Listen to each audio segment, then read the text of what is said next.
Excellently timed. Lovely to see all of you here today, and welcome.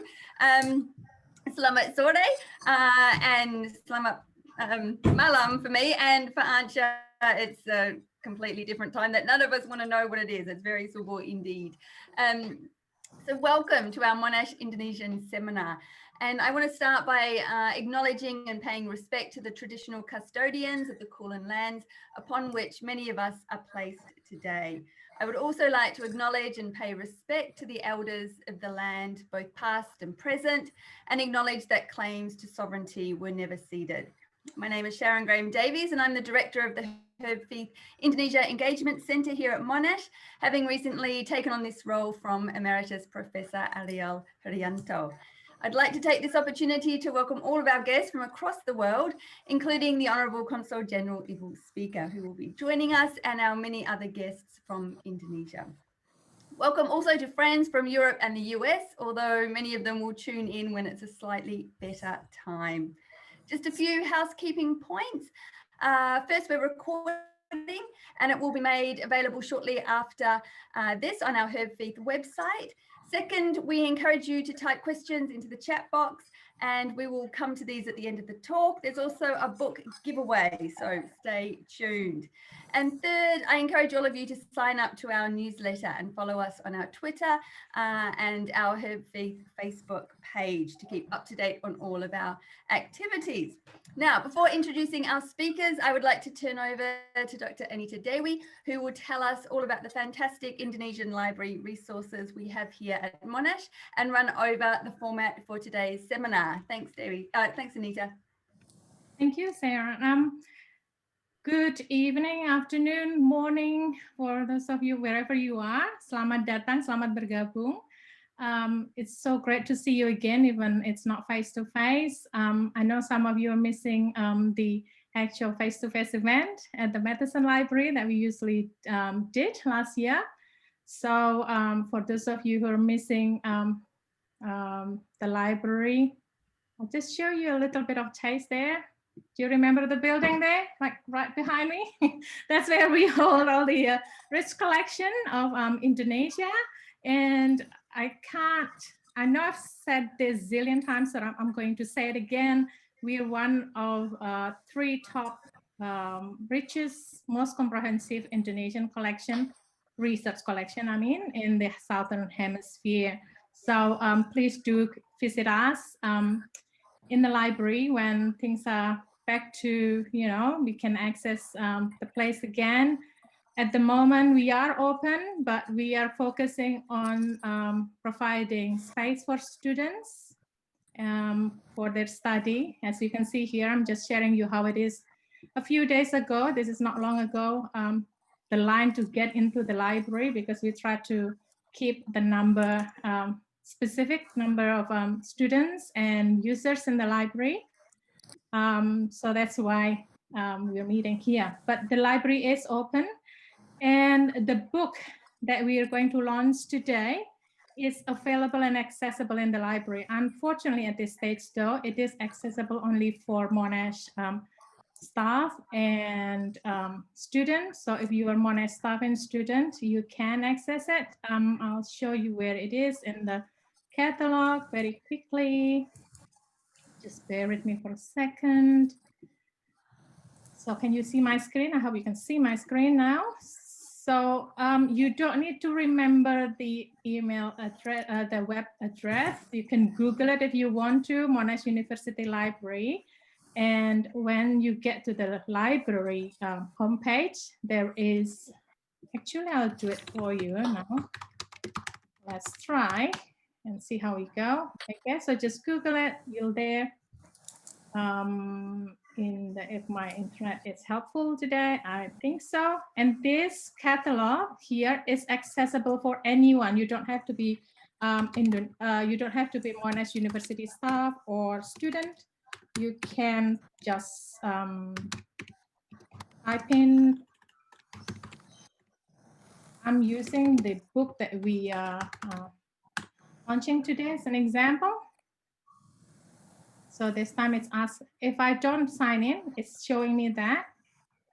It is available where we are. So if I sign in, I'm sorry, it's allowing me to get in and I can show you what the book is like in our e-resources. So yes, we do have the e-book for this.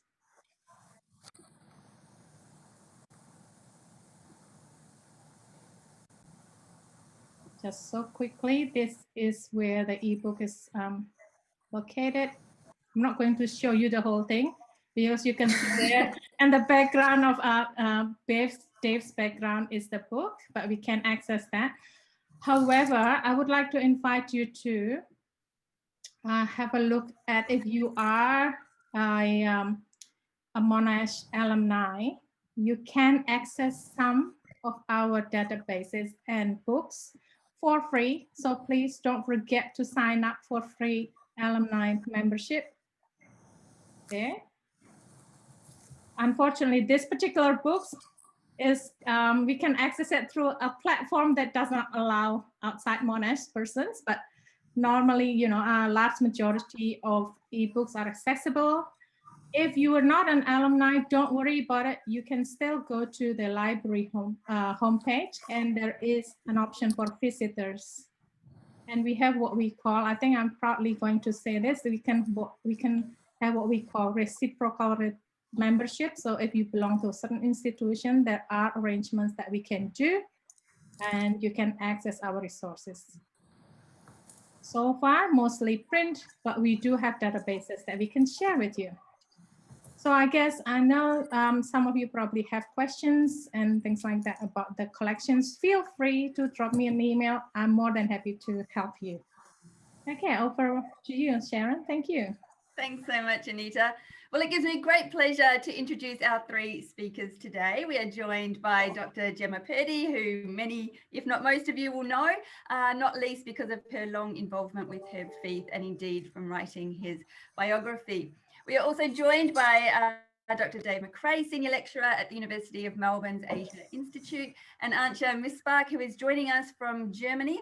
And is Senior Researcher at the Arnold Bergstrasse Institute. And we're not even going to talk about what time it is there for her. So thank you for getting up. So welcome to you all. And it also gives me great pleasure to introduce Dr. Dina Afrianti, who is Research Fellow at La Trobe University. Welcome, Dina. Now, I'm thrilled to announce that this is the official launch of the book. Congratulations to all the authors. Of course, such events should be done in person with some lovely food and a toast or two. And it was scheduled for earlier this year. But one of the upsides, I guess, is that now so many more of us can join. Before we turn to our speakers, can I ask Dina to officially launch the book and say a few words in praise? Thanks, Sharon, for the introduction. And also thank you to the Herb Feith Center for supporting the event. Good afternoon, everyone. I hope you are all well, wherever you are. I must say, I was delighted to be invited by the authors in January to help launch their book. We were supposed to do this in March, as Sharon mentioned, but here we are. I don't know about you, but I have experienced a number of online events which haven't run in time. So this time I'll make sure to speak no more than 10 minutes. It's actually going to be 8 minutes, 30 seconds. So this new book, Indonesia, State and Society and in Transition, poses the question whether Indonesia can be considered underrated. Accepting this proposition for the moment, there is no doubt that any comprehensive and high quality publication is a welcome addition. This book is certainly both those things. The topics covered are wide-ranging in time and subject, but this is appropriate given the importance of Indonesia to the region and also to global affairs. Reading this book has led me to contemplate actually that Indonesia, like all nations, are of course always in some state of transition. The only question is from where and where to.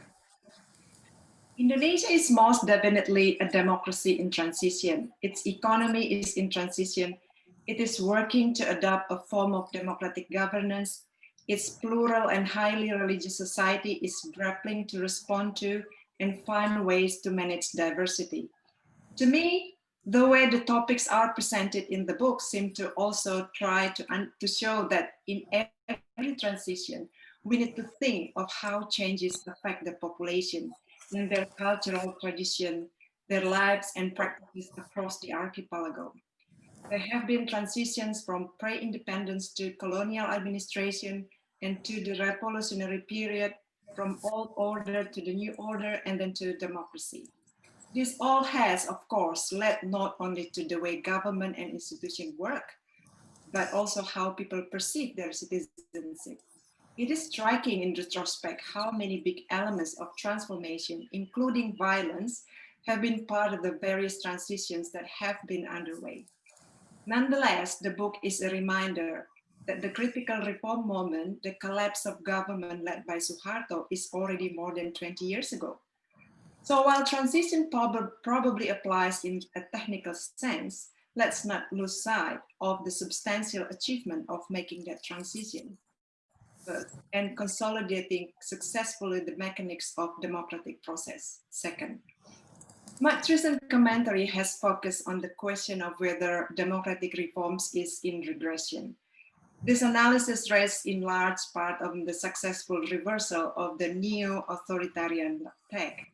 The term was originally applied to the presidential candidate Prabowo Subianto in domestic political commentary, but has come full circle to become a label for President Joko Widodo, twice elected in relatively close national elections. There is no doubt that the national political debate is often heavily influenced by certain trends, whether they be old order mindsets among incapable and corrupt public officials and politicians, conservative religious values, or simply the worldwide shift to populism. However, a close reading of this volume shows that there is much to be considered when seeking to make a judgment about Indonesia today.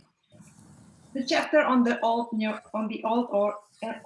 order and new order regimes demonstrate not only the struggle required to build a new model of governance, including a party political system. It reminds us that contemporary political maneuvering is not a recent phenomenon. Yet, despite its domestic politics, Indonesia emerged onto the international scene.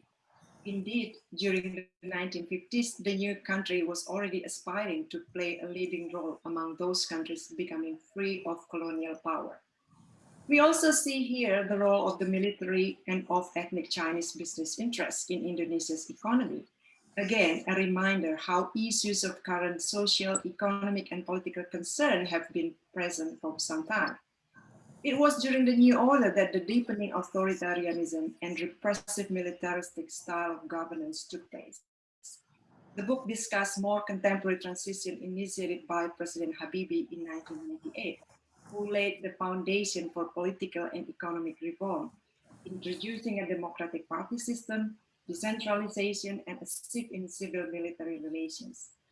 The discussion of the reform era covers a wide range of issues, from a robust civil society movement, including women's rights and religiously based movements, economic reform, and also educational reform.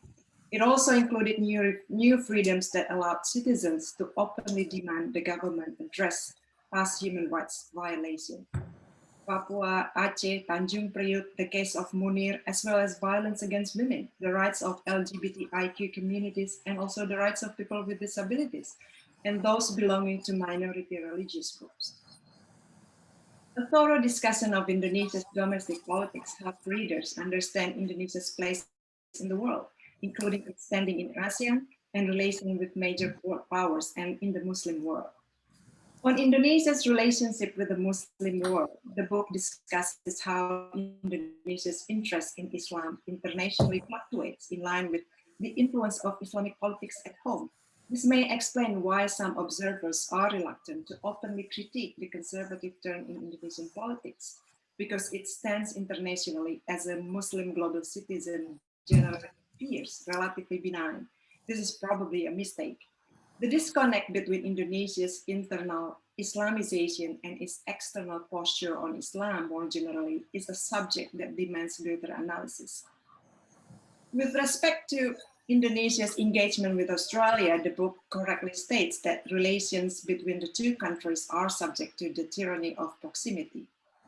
The book does not contain a concluding chapter, but in the introduction, the author appears to arrive at a position that supports the observation, originally from a Singaporean academic and former diplomat Kishore Mahbubani, that Indonesia is underrated.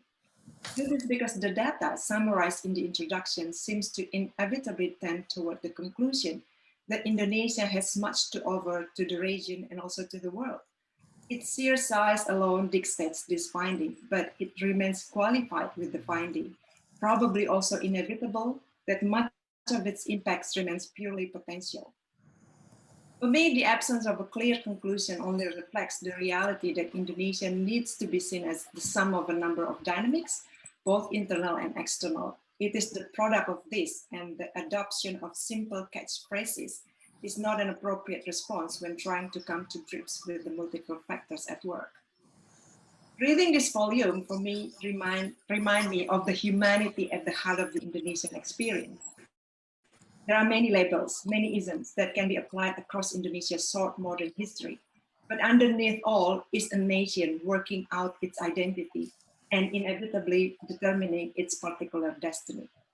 Finally, my warmest congratulations to the three authors, Dr. Gemma Perdey, Dr. Anche Misbah, and also Dr. Dave McRae for their perceptive and timely book.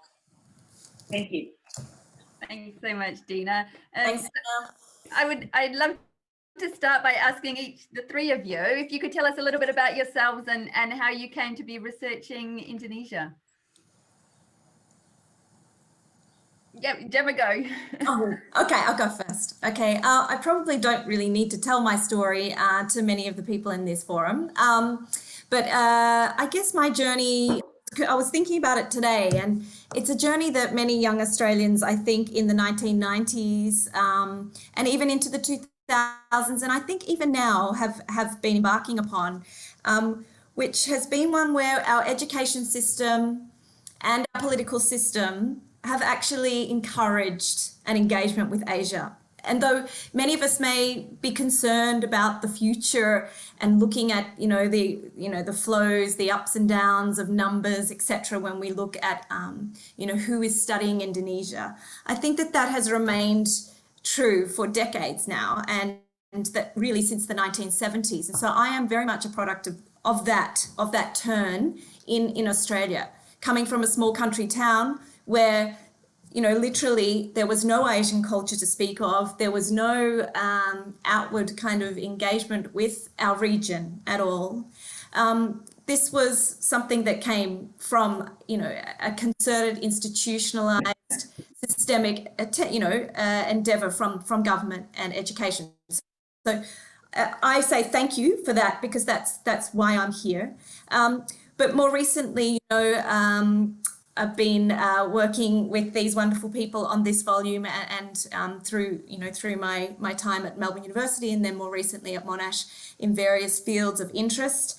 But yeah, I think people know about those recent things that I've done. But to say that, my origins, my coming to Indonesia was one, perhaps potentially two, around that figure of an activist scholar was always informing my approaches. Perhaps it still is. But yeah, I think at our heart, a lot of us are that. Yeah. Well, 1974 was a fabulous year if you wanted to get into Indonesian studies. Dave, how about you?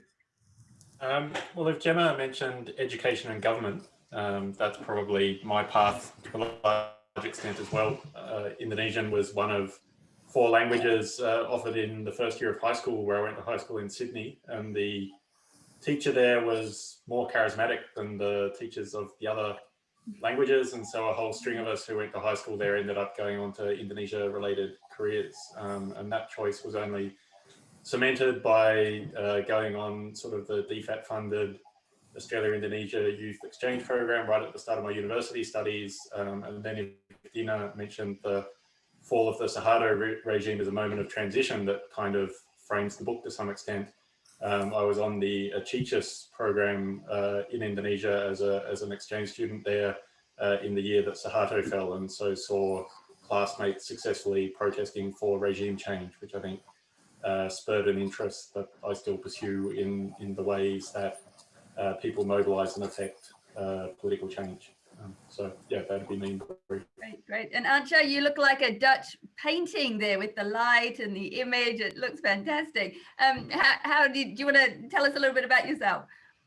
Well, I suppose my relationship with Indonesia started when I went to Semarang in '95 as an exchange student. It was after grade 10, and usually, well, German students go to the US or New Zealand or some English-speaking country. But I was late for the registration, so I kind of had to take a leftover country that happened to be Indonesia. So I guess my journey started, yeah, by coincidence, we could say. But well, I suppose ever since I've been fascinated by that country, and well, I had to return to Germany, of course, finish high school, start university, but yeah, whenever possible, I try to go back to Indonesia. I spent quite some time doing internships in Indonesia. I remember in '99, I was interning with the Team Relawan in Jakarta. I think these were very formative months for me. After finishing uni, I took out Southeast Asian studies, but because we didn't really have only Indonesian studies as a subject, we had to go for the entire region. But yeah, after finishing that, I decided to come out to Australia to continue my studies on Indonesia, as many Germans do, and some have stayed on forever. Yeah, so this is pretty much my relationship. So. Yeah, great, great. Thank you all. So we'll be talking about the book more in a moment, and we'll explore this question more as we go, I'm sure. But could you tell us a little preemptively some broad answers to this fascinating question that the book poses? And the question is why, given its size and earlier hefty role in global affairs, so part of G20, the non-aligned movement, it's a huge country landmass-wise, a big population, largest Muslim majority, you know, and a large democracy. Why does Indonesia still punch below its weight? Well, I think we agreed I'd field that question in the first instance. And I guess I'd start by saying our device in not writing a concluding chapter in the book was to say that we wanted the reader to come to their own judgment. Dina came to the judgment that Indonesia was underrated. It's actually my personal view that Indonesia exerts about as much influence as you'd expect if you look closely at the resources it has available and the amount that it spends. It is in these various large multilateral fora, but you know, if you look at military spending, it's clearly in the bottom tier of military spending for G20 countries, either in absolute terms, or there'd be very few countries that, like Indonesia, typically spend below 1% of GDP on their militaries. It doesn't have a particularly exceptionally large diplomatic network or a particularly well-resourced one. It doesn't spend particularly large sums of money towards, I guess, soft power efforts in spurring interest and knowledge of Indonesia outside the country. So I think really it's more remarkable the prominence that was achieved in the Sukarno era, when arguably all of those constraints were greater. And you know, whether that is because Sukarno was so willing to pursue a fairly radical foreign policy stance, sort of enabled by his decision to, or you know, the decision of Indonesia's foreign policy founders to pursue a free and active foreign policy, or whether that it was simply a more fluid moment in international relations in that immediate post-war era. You know, I think it would be very difficult without a transformation in the amount of resources that Indonesia was putting towards it for a present-day president to match the sort of global prominence that Sukarno was able to achieve. Yeah, and I think I would add to that. I think that, you know, we kind of concluded in the book, in our answer to that question, given all of that Dave's just summarized, Indonesia is actually not underrated for what it has achieved with the resources that it has internationally. Underrated country, but perhaps how we see it, and partly the reason for the book, in fact, was that it is indeed less understood than it should be. So therefore, you know, maybe underrated is, you know, it might be nuanced, but we do agree that it is less understood, and in a way, yeah, it goes under the radar. And I think that to add to what Dave was saying about Indonesia's not investing a great deal in soft power projections and those, you know, that kind of thing, and diplomacy, there's something about perception and Indonesia not overly projecting itself internationally, which might be part of the answer as well that we're looking for. But yeah, we can unpick that a little bit. But yeah, for me, it was let's focus on the question of why not, you know, we or the world at large doesn't know Indonesia as it should. Ansha, what do you think? No, yeah, I mean, I very much agree with what you both have said. And well, of course, we should wonder whether it's justified that Indonesia keeps being ignored. I mean, a lot of friends in Australia might be complaining that Indonesia doesn't get enough attention, but I think it's far worse here in Europe. Like the entire focus, of course, is always directed to China and India, and in a way, this is tragic. But I think, other than just trying to explain the transition in Indonesia, what's going on to the outside world, I think, of course, the book also tries to reach an audience inside of Indonesia. I mean, of course, they know what's going on, but given that Indonesia has such a young population that, for example, might not have a personal recollection of the new order, I think it's also an attempt to offer or to enter into a debate or some kind of an exchange about what has happened and how Indonesia is perceived from the outside world, in order to give them an understanding of how they're being perceived and maybe how they want to position themselves towards these perspectives. Yeah. Thank you all. Dina and I are going to take in turns asking questions. So Dina, I'll hand over to you for the next one. Yeah, I'm going to ask a question that relates to the first and second question. So I'm sure everyone here understands that last year Indonesian government introduced the new government policy and national legislation, in fact, on national science and technology system. So I've been wondering how the three of you thinks about that law and how it's going to affect your work, and the discussion that we have today about, you know, trying to build that better understanding about Indonesia. So I guess, you know, you can probably explore that. Okay, I'll have a go first and then I'll hand over. Yeah, so this is, you're talking about the new regulations that apply to foreign researchers who want to get visas to do their research in Indonesia. We've got to this one really early, Dina. Thought we'd get this one later. But yeah, I mean, it's the elephant in the room in a way. I guess, and it is an interesting thing that here we are, three non-Indonesians writing this book, and we're very aware of that. We're very self-aware that this is the case, and that, you know, we were approached to write this book. Now, I wonder if similar approaches would be made to an Indonesian scholar, and they should be, right? This is an American publisher who, yeah, approached us, Australian-based researchers at the time, to write it. So, you know, that's one thing we can talk about in a moment. But in terms of the new regulations, it's going to be more difficult. There's no, you know, there's no hiding from that fact. But at the end of the day, those regulations are just a tightening up in a way of what was already in place. That, you know, some of us have negotiated, some of us have not negotiated very well over the years. So there's always that question before us as foreign researchers. But, you know, one would hope that for Indonesia, the benefits are still so great, or they, you know, of having collaborative research with foreign researchers, that, you know, these things will be overcome, that there will be advocates inside Indonesia to facilitate still, right, this cooperation. You know, I think that's got to be top of mind going forward. But Ansha, what about from Europe? Well, I think a lot of researchers are definitely worried, not just those people who want to conduct research, but there's also a number of exchange programs that includes unaccredited students and accredited students, where they go together with senior researchers for a certain period of time. And of course, there are a lot of question marks in the room, like whether this can proceed or not, and what kind of interruption that might cause to certain programs that have been established over years.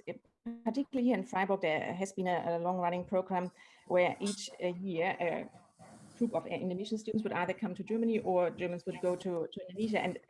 And yeah, there's definitely a bit of worry about a possible discontinuation of such programs.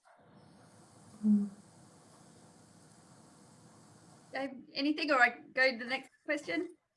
As I'm sure you'll appreciate, not in a position to comment publicly on that law, so I'd suggest you go to the next question. Excellent. I've got one lined up. So just before we get to the book proper, which we will, did you have any thoughts on what Indonesia's COVID response can tell us about the questions posed in the book about Indonesia being an underrated country? What is COVID perhaps telling us that we can see in your book? Dave? Okay, sure.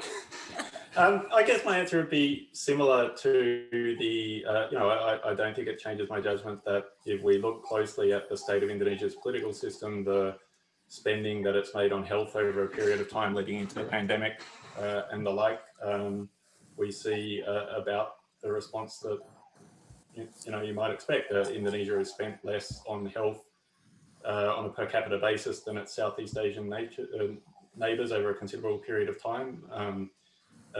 When I was discussing this with Professor Laksono Trisnantoro from UGM, one of the foremost experts on their new national health insurance scheme, JKN, he was saying, and what we have been spending has been spent on the cost of those treatments rather than on preparing infrastructure in hospitals that might have put Indonesia in a better position to cope with the pandemic. And so, of course, you see the health response struggle.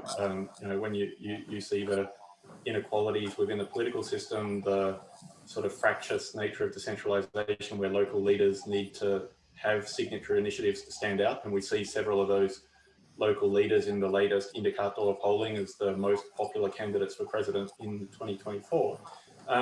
That's going to make coordination between the national government and local governments more difficult in the context of a pandemic. And from a society point of view as well, you have a society that is used to often patchy service delivery from the government, and so I think that builds resilient communities who tackle problems themselves. And I think we've seen in the work of a lot of scholars, both Indonesian and foreign, highlighting the community resilience we've seen in Indonesia in response to the pandemic. So again, obviously it could be a transformative moment of Indonesia's political trajectory into the future. But the way Indonesia responds does reflect some of the clear features of the polity there. Yeah, respond. Either of you want to comment on next question? So apart from the pandemic, I'm also wondering, we've seen the recurrent cycles of mass protests, I think maybe since the last election, and the most recent one with the omnibus bill, which actually have already been approved by the parliament and also already been signed by the Jokowi, I think. So is this a feature of a society in transition, as the book title suggests? And how do you think the book equips us to understand that these kind of things might happen, not just now, but also, in the future until at least the next election? Anja. Well, I mean, the student demonstrations or the demonstration or the public unrest, of course, played a very crucial role already back in the late 90s, and they basically succeeded in toppling the Suharto regime. So I think it's a very crucial characteristic of Indonesian politics to see a very active young generation that becomes involved in politics. But of course, there are a number of differences compared to what happened 20 years ago, where there was basically one clear issue people were protesting about, and this was, of course, having Suharto removed from power. But nowadays it's way more complex, and I think the causes that bring people to the streets and that make them protest are many. It's not just the omnibus law, but last year we've also seen a number of large demonstrations. In fact, some of them resulted in violence, that were much more concerned about what happened to the Anti-Corruption Commission. And we also have seen protests that were concerned with the situation in West Papua. Of course, we have seen young people turning to the streets in order to protest environmental issues, land grabbing, so on and so on. And I think in a way, we need to see these protests for what they are, which are also expressions of a public opinion outside of the electoral circles. It's one possibility for people to voice their criticism and to be heard by their respective governments. I would just add to that I think that, you know, one of the kind of conclusions, well, we open actually with very much this, the observation, and then the book kind of bears it out in all the detail, with all of the, under all of those different topics that Dina outlined in her introduction, of the democratic deficit that was very much there even from the beginning of the Reformasi movement, as it's spelled out, you know, as the processes unfolded, the reforms were implemented, of course, many amazing, excellent progressions, and so vastly different from the New Order period in many ways, but still deficits when it came to, you know, democratic norms. And I guess you know, we're just seeing the, you know, in reality, the impact of those deficits now, 20 years later. The inequalities that we, you know, we wrote about 12 months ago have only deepened with COVID. The backsliding of freedoms of expression, the space for debate, for protest has been, you know, closing for some time in Indonesia, and with COVID, that's, you know, that's only been exacerbated. So these, you know, as Dave was saying, the position put in the book, I think, stands with the COVID story. Unfortunately, you know, this was an opportunity to invest in health, to support the very few doctors and relatively few doctors and nurses that Indonesia has, and to build the infrastructure there in health that hasn't happened yet. So, you know, I think that, yeah, unfortunately, the transition, the trend was already towards kind of a long one. If the end point, Dina asked that question, what is the end point? If the end point is, you know, kind of democracy in the more full sense of that term, yeah. Hey, jump to the next one. So what I would love to know, and I'm sure others would also love to know, is why write this book now? Who were the readers of the book? How did you three come to work together? What was it like working together? Was it hard to get a publisher? And I guess maybe there's far too many questions in that one, but also the I'll come back to that one. I'll just let you have that one. So. Well, I'll just, because I mentioned before, Sharon, that I mean, here I was approached. Okay, so here you have an American publisher, Lynn Reiner, okay, based in Colorado, like, you know, the heartland of America, come on, but with a long track record of academic publishing, particularly in international relations, this kind of thing.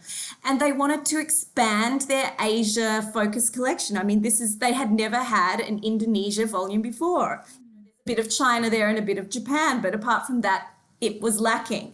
And this was after, I think I was at an Asian Studies Association conference in the States, right? You've been to them. They are amazingly great, massive occasions where they have booksellers from around the world.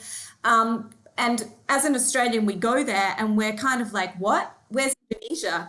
Because in our own conferences, our Asian Studies conferences, we dominate, don't we? We punch way above our weight, the Indonesia scene.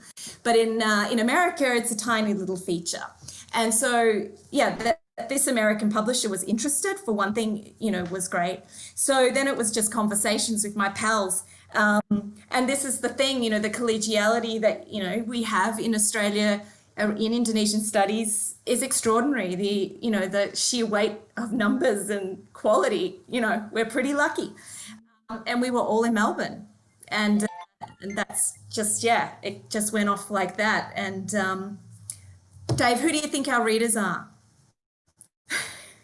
I think they're many and varied. You know, we do have an Indonesian translation arranged with Margin Kiri. So it's nice to see a vote of confidence that a book of this sort does have an audience within Indonesia itself. You know, I guess I'm struck by the various Indonesian postgrads who come to Australian universities, that they're always interested in a scholarly perspective on Indonesia. You know, I hope that's what we're providing. In much the same way that you know, Gemma and I co-host with a couple of other colleagues. I see Dick Thompson's on this Zoom meeting as well, the Talking Indonesia podcast. And you know, I think our mission in that podcast is to provide accessible discussions with experts that would be interesting both to specialists on the topic, but also a much broader range of people who may have a passing interest. And I guess, at least personally, I see this book as hopefully sitting in that same space. That someone who, you know, wanted to really familiarize themselves with a whole range of issues to do with politics and society in Indonesia could access this and would find it interesting. Yeah, I mean, I think it's important that, and it was something that the publishers actually encouraged us to do, which was to not forget, because you can easily, I mean, I guess I've got the history background here, but, you know, there are so many brilliant books, and we're lucky about that there is a great canon of literature.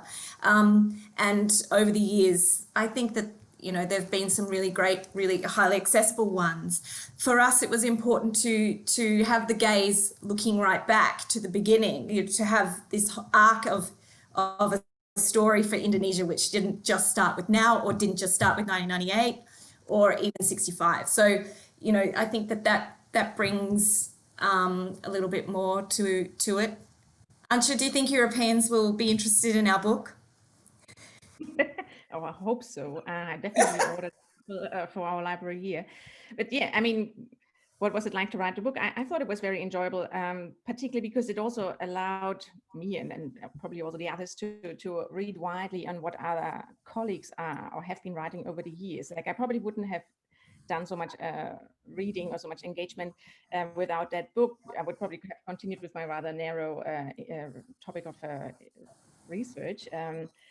So this was really a great exercise, basically just to see what are people writing about, what kind of different opinions are there, and to really catch up with the quickly evolving body of literature on Indonesia. There was a great chance.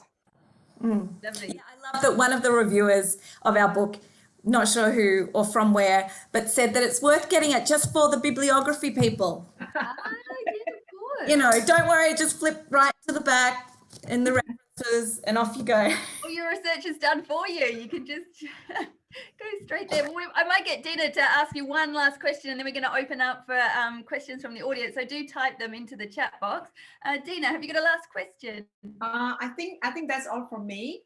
Yeah, maybe we can ask the audience some, you know, I can see some burning questions probably already in the audience.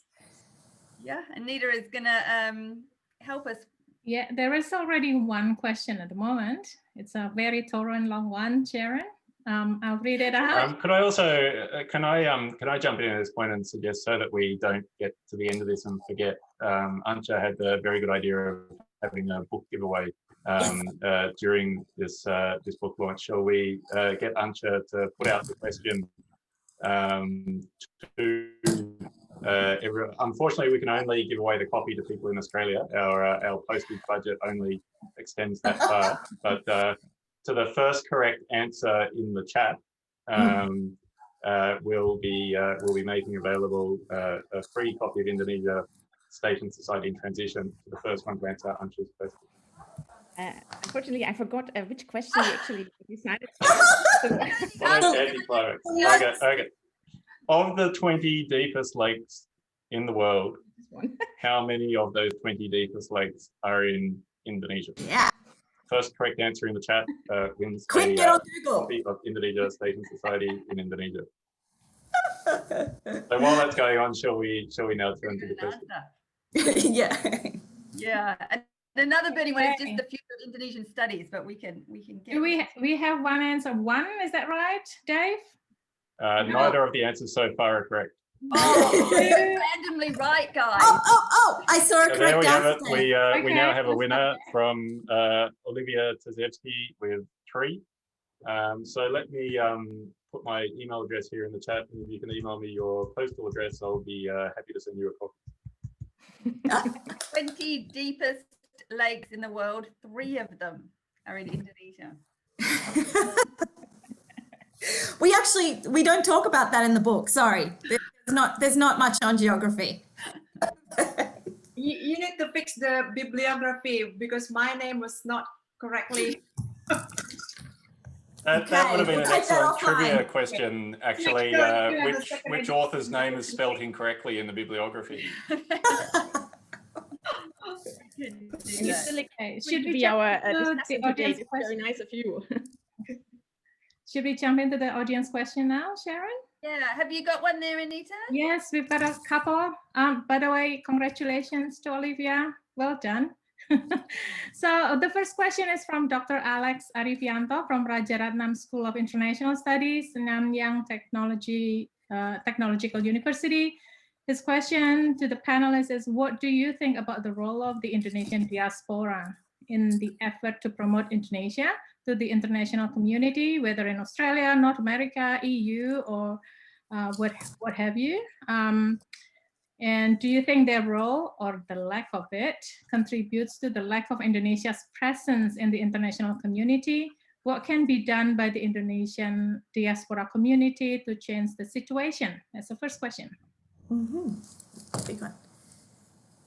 Who wants to take? I'm going to say Ancha wrote a book on the Indonesian diaspora. So well placed. But this was the Achanese diaspora, and I think their main intention was not to promote Indonesia as such, their own separatist interests. But I mean, in general, I probably would say what we've seen in the last couple of years, of course, is some sort of like a formalization or some sort of a consolidation in regard to the Indonesian diaspora. There is now a special desk, I think at the Foreign Ministry, that specifically takes care of Indonesians overseas. And of course, similar to what has happened in countries such as China and India, we see that the central government is trying to garner support from Indonesians overseas, particularly those who have been very successful economically, in order to provide investments in Indonesia. And of course, usually when this happens, there are also special considerations to offer something back to the diaspora to make them more interested in this kind of investments. And that often has to do with, like, for example, dual citizenship and stuff like this. Well, Indonesia hasn't gone that far yet, but we can definitely see that there's a huge interest to make Indonesians overseas part of an active diaspora. And I think they, according to this government task or desk, there's a very wide definition of diaspora. So it's not necessarily just first generation migrants who have left Indonesia, but it's a much broader definition, which is rather interesting to see. And when it comes to soft power involvement, I think Indonesia has always been pretty good in that when it comes to promoting culture, its cuisine. A big event here in Germany a few years ago was, of course, the Frankfurt Book Fair, where they, for example, featured Indonesia as a special guest of honor. So, yeah. Great. I can see another question here. Shall I read this one? So Dave, you mentioned Indonesia's soft power spending earlier, and my question is to the whole panel. Why do you think it is that Indonesia spends so little on soft power spending when compared to other countries like China with its Confucius Institutes, or Korea with the K-pop phenomenon, for example? Is it simply a reflection of more domestic policy-focused presidents or governments in Indonesia, or is it, oh, I've lost it, sorry. Or is there more at play here? Could Indonesia boost its soft power and build its influence the way other countries have? Great question. Dave, you go first. Okay. I think in part it's probably a reflection of per capita income and available budget. That Indonesia is, simply still has very burning domestic spending priorities, and it would be difficult to imagine a very large spend on this sort of, I guess, soft power effort internationally, when there are very urgent calls on the budget domestically. It may also reflect something of the tradition of Indonesian foreign ministry, and perhaps Ibu Speaker, if she's with us, could comment on this. That my perception is that a lot of the activities of a lot of Indonesian foreign missions are very focused on the diaspora community or Indonesians abroad in that country, rather than always having the resources to seek to reach out more broadly to the country where those missions are located. And beyond that, I certainly think beyond those underlying factors, perhaps we can look at individual presidents. I mean, we know that Jokowi requires a value for money equation for all diplomacy. What's in it for Indonesia in the end, and it may be that at this point in time, a big soft power spend doesn't seem like it brings immediate enough dividends for Indonesia. So maybe over to the others if they'd like that. I would just add, connected with the diaspora question and the soft power question, I think that that it's interesting to observe that the diasporas, Indonesians don't travel outside of Indonesia to the extent that other nationalities do. Ansha mentioned, Indonesia and India and China, etc. On the whole, it's a relatively smaller number. We only have to look at Australia to see that, it's a relatively small diaspora that we have here. So that's one thing. There's just numbers. But I think that as Indonesia's become more affluent, the middle class has grown, and we know that many Indonesians now, or they always have, but many more are traveling overseas for study or work, etc. And so I think that this is what the government's kind of recognised and capitalising upon, this larger number of Indonesians living outside of the country, and seeing them as an asset in a way that can be leveraged without the necessarily huge expense. So it doesn't need to be something that you budget for, but you can recognise that the diaspora is growing and is there internationally. So that's kind of a different approach that doesn't necessarily need government budget or government programs. And countries like Australia,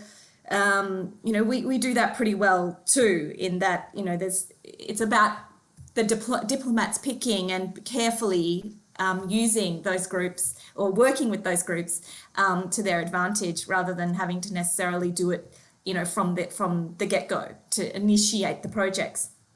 So it just that's just an observation about the size of the diaspora and who they are. Yeah, can I just add to what Gemma and also Anja mentioned earlier about the diaspora question? Thanks, Alex, for that question. I think I'm happy to call myself as one of the Indonesian diaspora here. I'm an Australian academic, but I built my academic career really, back home in Indonesia as a senior lecturer. It's only been 6 years for me working as an Australian academic. And so when I got the invitation from Dave, Gemma, and Anja in January, I was like, wow, this is great. They're writing their book, and they invited me to launch the book, to help them launch the book. And so I guess the point that Gemma also raised about the sheer number of Indonesian diaspora studying overseas probably only been quite recent. That has been increased. In my time, for example, there has been only very limited scholarship given by foreign government overseas countries, and also not that many affluent middle class were able to send their kids to study overseas. So that's probably explained, compared to, for example, countries like Malaysia or countries in South Asia like India or Sri Lanka, Bangladesh, and how many of them has that kind of migrate to America, Australia, and European countries. So that's probably explain why. I think the question that Alex is trying to ask is really also about how then this Indonesian can also contribute to the discussion, and also with their publications talk about Indonesia, because and that has been, to be very honest, quite lacking. And that's why, for example, but that's why for me the new government regulation that restrict foreign researchers to work with and also to work on Indonesia is actually a problem, because that would potentially limit and also put a barrier for broader inclusion and also for broader engagement of Indonesian scholars who are in Indonesia, and also with foreign researchers like the three authors. And so that's something that, you know, for me it's kind of it's going to be having a serious impact in helping to progress the study on Indonesia, and also Indonesian studies in foreign countries. Hey, thank you. We've got two more. Oh, I'm just sorry.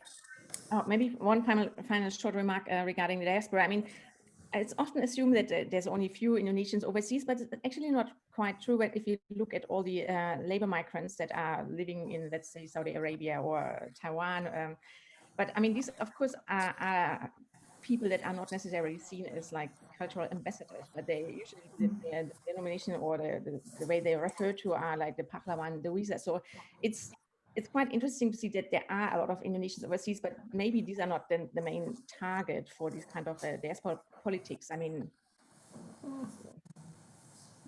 yeah, great. So now we've got 3 questions and we've got 3 minutes. So we'll maybe just one of you answer with a quick fire answer, if you can. So the first one from our book winner, which is a great question, difficult. Indonesia recently signed an international declaration spearheaded by the US, which stated that there is no such thing as a right to an abortion.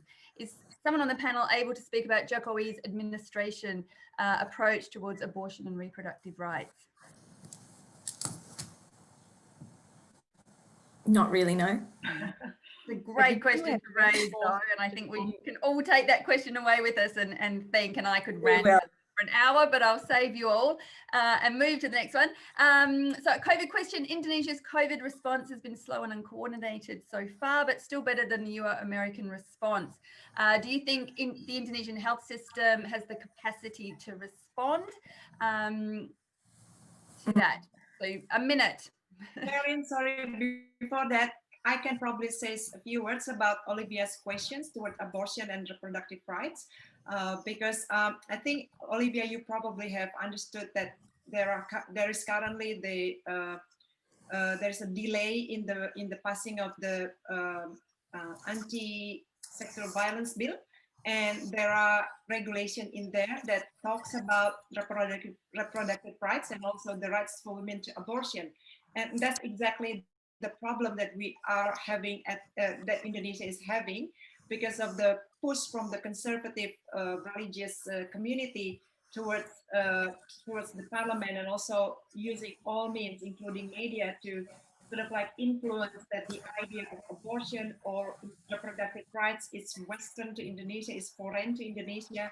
And so that's why I think there has been a big push from the progressive Indonesian women and also other civil society organizations that the government, that the parliament can pass the bill, because it has been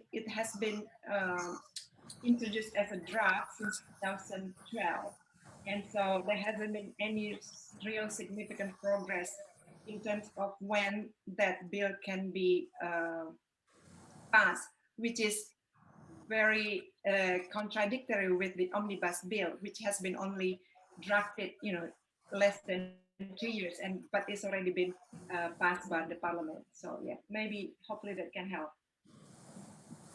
On the hospitals question, can it cope? Well, Dave and I have been talking to quite a few experts in Indonesia over the course of our podcasts. So they're the people that we should be listening to. They're the experts who tell us no, that Indonesia's health system can't cope, that it's not currently coping, and that if we look not necessarily at the official figures for the COVID numbers, then we should be extremely worried. And one would hope that countries like Australia are ready to assist if Indonesia requires it.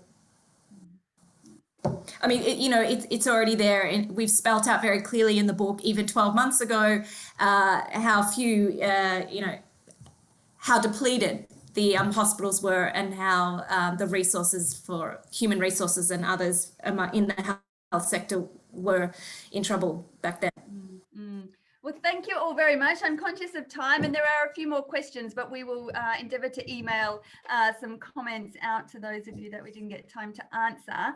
And I want to thank all of you very much for joining us today, and shout out to Lauren, Amy, Anita and Rennie for all their help with that. And please join us again next month for our Monash Indonesia seminar, where we'll chat with Keith Fulcher and Kalana Vishnu. So until then, semoga sehat, sampai jumpa, and terima kasih. Thanks, everybody.